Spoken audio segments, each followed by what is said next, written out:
6 years in prison for damaging banners. The Avtozavodskiy District Court of Tolyatti found local resident Alexei Arbuzenko guilty of damaging propaganda banners, OVD info reports. The investigation believes that in June-July last year, Arbuzenko, together with his son, doused with paint and disfigured several Z banners with offensive inscriptions. Alexei worked as a speech therapist in a kindergarten. After the verdict was announced, a video of his repentance appeared on the network.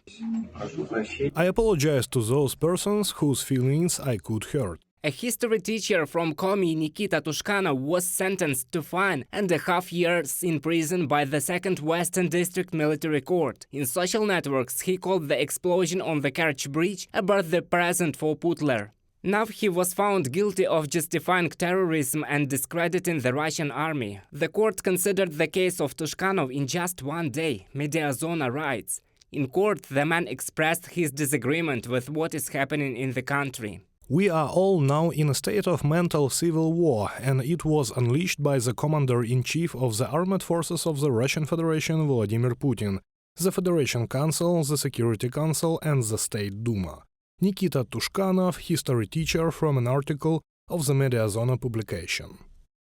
In the Arkhangelsk region, eco-activist Elena Kalinina was fined 130,000 rubles in the case of repeated discrediting of the Russian army, the Sota Telegram channel reports. The woman posted the same video twice on her personal page. It contains the story of a resident of Balaklia, Kharkiv region. The woman's son was shot by the Russian military. In July last year, Kalinina was twice fined under an article about discrediting the Russian army for publishing photos of the destroyed Mariupol on social networks.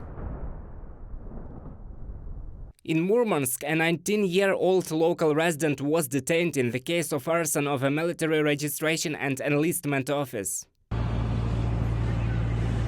And in Novosibirsk, 3 school children are suspected of sabotage on the railway. There is a possibility that soon in Russia they will be punished not only for posts on social networks, an anti-war position or arson, but also for the so-called Russophobia. Russian officials spoke about this.